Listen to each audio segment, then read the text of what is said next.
അപ്പൊ ഗൈസ് നമ്മളിപ്പോ നാട്ടിലെത്തി നല്ല ചൂടാണ്. അപ്പൊ തണുക്കാൻ ശരീരം തണുക്കാൻ വേണ്ടിട്ട് ഒരു നല്ല കിടിലം ഡ്രിങ്ക് ഉണ്ടാക്കിയതാ. ഗൈസ് ഇതാ നമ്മളിതാ ഡ്രിങ്ക് റെഡിയാക്കാൻ പോവുകയാണ്. മറ്റുമായിട്ടാണ് വന്നിരിക്കുന്നത്. അപ്പൊ നമുക്ക് എങ്ങനെ ഉണ്ടാക്കാൻ നോക്കാം. അപ്പൊ നമുക്ക് നല്ല ഫ്രഷ് മുന്തിരി അണ്ടിയിലേക്ക് ഇട്ട് കൊടുക്കാം.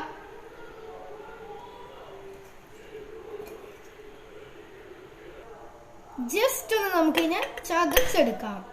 അപ്പൊ നമ്മുടെ പുതിനയിലയും കൂടി ഒന്ന് ഇട്ട് ജസ്റ്റ് ഒന്ന് അരച്ചു കൊടുക്കാം, ഇടിച്ചു കൊടുക്കാം. അല്പം ഉപ്പും കൂടിയും ചേർത്ത് കൊടുക്കാം. 2 ടേബിൾ സ്പൂൺ പഞ്ചസാരയും ഒന്ന് ചതച്ചു കൊടുക്കാം. അല്പം നാരങ്ങയും കൂടി ചേർത്ത് കൊടുക്കാം.